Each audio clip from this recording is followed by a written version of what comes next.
Desmontando ETA, un podcast de GZ Producciones.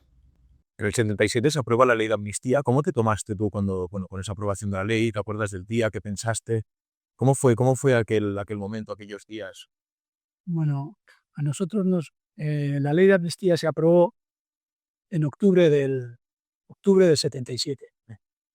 A nosotros nos sacaron de la cárcel el 9 de junio del 77. Las primeras elecciones eran el 15 de junio. Eran las primeras elecciones democráticas. Y entonces, el 9 de junio nos sacaron de las cárceles a los últimos 16. Estábamos detenidos 16 relacionados con delitos, se le denomina así delitos de sangre. Entonces estábamos 16. Todos los demás ya habían salido.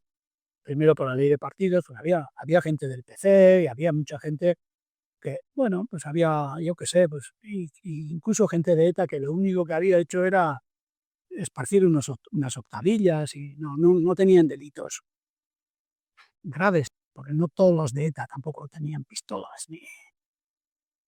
Entonces quedábamos 16 y a los últimos 16, una semana antes de las elecciones, nos sacaron de la cárcel y nos expulsaron al extranjero con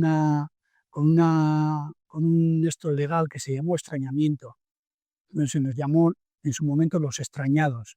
Entonces un día que estábamos, yo recuerdo que estaba un día en la cárcel, que ya sabíamos que nosotros cuando nos detienen, los primeros 2 meses pensábamos que nos iban a fusilar. Encima nuestros abogados ya están pensando sacar vuestro juicio y tal. Si sacan vuestro juicio, no se sabe lo que va a pasar, pero claro, si sacan, no es para sacarlos a la calle, ¿no? O sea, si sacan, mal. Bueno, pues en esa incertidumbre. Luego ya vimos enseguida, porque cuando nosotros nos detuvieron, nosotros estaba Arias Navarro. Arias Navarro a los 2 o 3 meses de entrar nosotros cae, entonces entra la terna, el rey elige a Suárez. Suárez lo aprueba, no entonces, pero a los 6 meses o así aprueba la legalización del PC y entonces empieza un poco la transición y ya nos damos cuenta de que, claro, luego hay unas movilizaciones enormes en la calle a favor de la amnistía de miles de personas. En ese año creo que mueren 14 o 17 personas en las manifestaciones. Aquello nos sorprendió muchísimo, ¿no? Porque claro, nosotros cuando entramos en ETA, nadie decía nada de ETA, ni a favor de ETA, ni nada de nada. La gente tenía también mucho miedo. Yo no sé por qué hubo un momento que la gente perdió el miedo y toda la gente, pues son unas manifestaciones de la amnistía así enormes, entonces ya veíamos que aquello se estaba cayendo.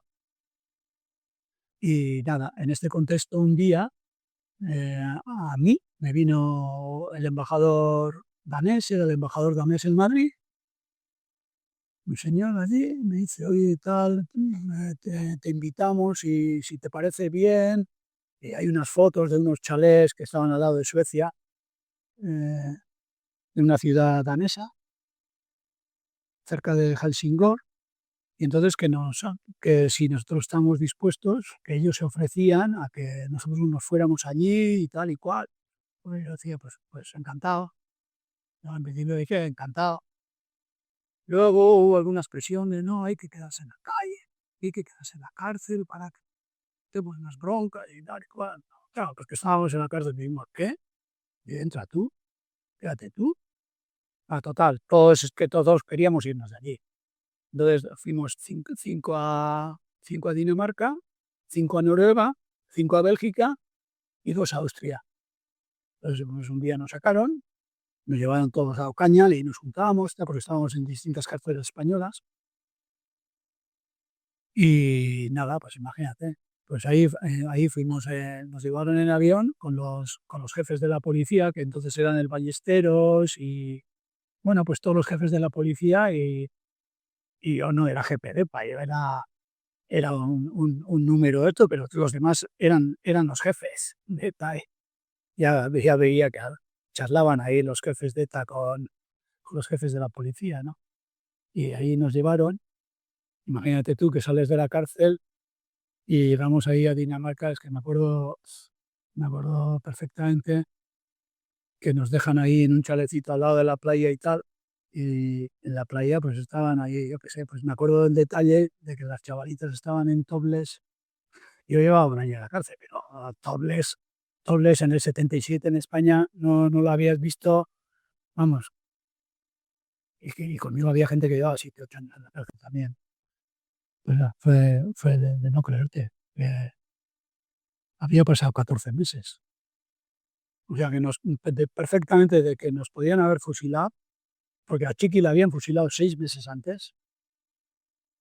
Fíjate qué vuelta del destino fue aquello para que, bueno,